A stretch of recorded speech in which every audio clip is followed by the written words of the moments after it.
prospects, not just necessarily in narrower confines, but actually with a much broader global vision, global aspiration in mind. So related to that is, of course, the global tech place.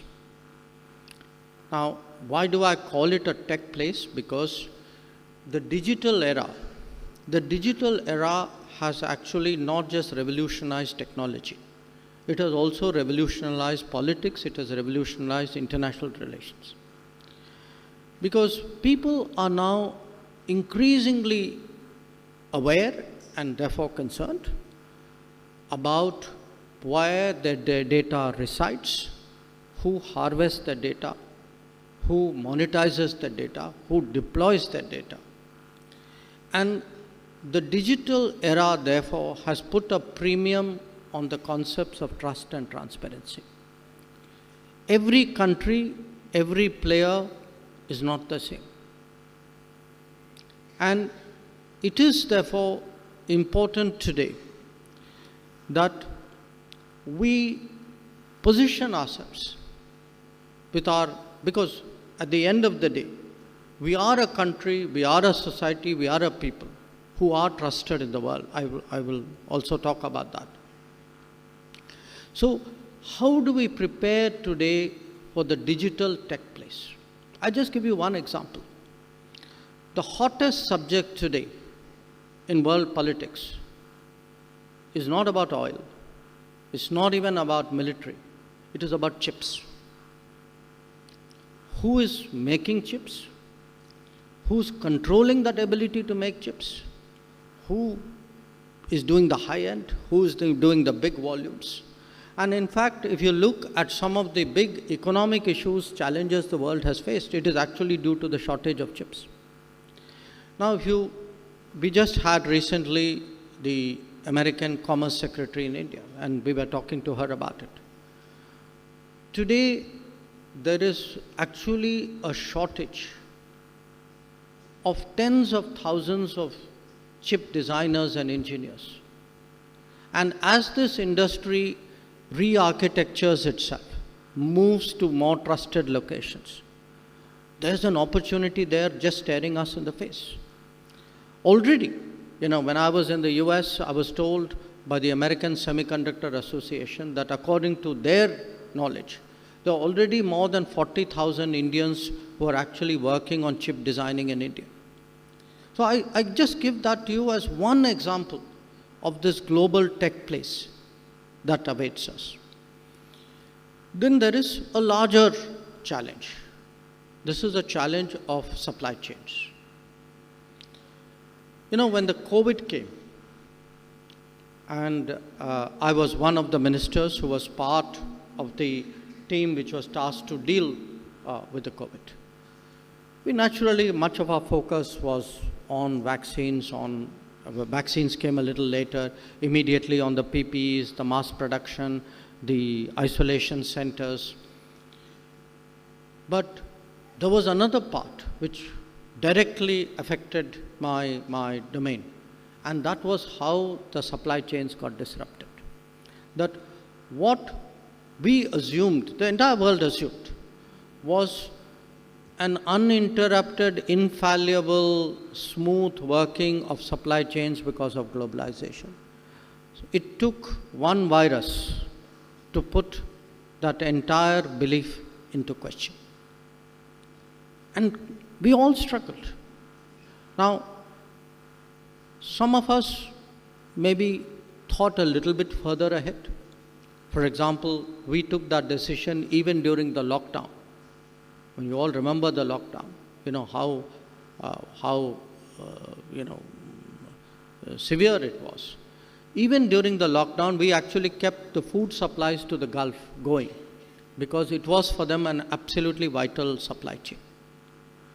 And it has helped us today, the fact that we took that decision. But the world has learned from that experience that it is actually over-invested in a limited geography. If something happens, it could happen due to pandemic, it could happen due to policy, it could happen due to, I don't know, tomorrow maybe a climate event. So the biggest challenge today for the world is how to de-risk the global economy, how to have more redundant, resilient, reliable supply chains. And that too is an opportunity waiting to happen, because today we have a government which has the vision to see that challenge, which has the courage to make the commitments to meet it. So we have, if you would see the flow of manufacturing companies, and I think probably the case which is most touted is that of Apple. The fact that Apple and its manufacturing chain has chosen to come to India, that the iPhone 14 will be produced, that is a sign of changing times. And it's a sign of changing times because it reflects the easier to do business. It reflects the improvements in talents and skills. It takes into account the better infrastructure that there is, and the sense of entrepreneurship, which is really creating actually small and medium vendors, which are very necessary as part of any manufacturing chain. And the fourth aspect of the world that awaits you, one which I'm working towards, and you referred to, sir, as well, which is to try to create culturally a more level playing field. I say that because, the economic rebalancing is happening every day. The top 20 economies of the world today are not what they were 20 years ago, even less so what they were 40 years ago.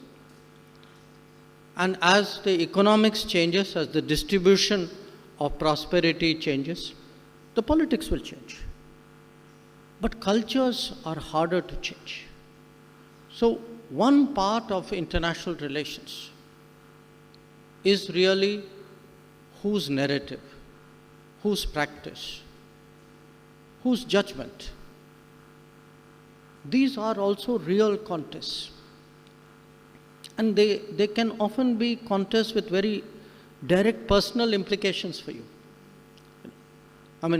In a world which I foresee of increasing mobility, it would be natural for people to expect that they have a place of faith where they are, that they are allowed to dress or carry items of their personal beliefs, that the yardsticks of judgment, sometimes even of what is a family and how do we deal with each other, these are also very deeply cultural. So how do we actually deal with this set of issues? I think is something which is going to be very, very important. And I would really urge, I think, the younger generation to look at the world with that confidence, saying that, I'm here today, confident of dealing with the world, of being part of the world. We may have had our difficult times, 2 centuries, the colonial period especially. But we are, at the end of the day, a society which has always been deeply connected to the world. And I think our prospects are very much dependent on, therefore, approaching the world with all these aspects in view. So you could then ask me, saying, how are you preparing for it?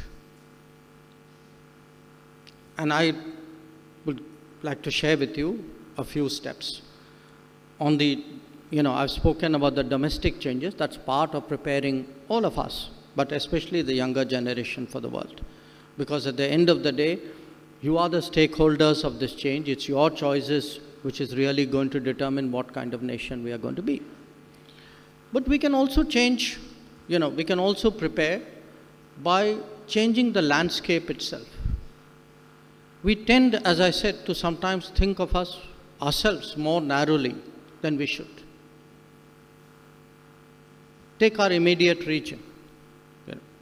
We have neighbors neighbors with whom we are so closely bound by history, by culture, by geography. And yet, somewhere in our collective journey, the politics has differentiated us. Now, should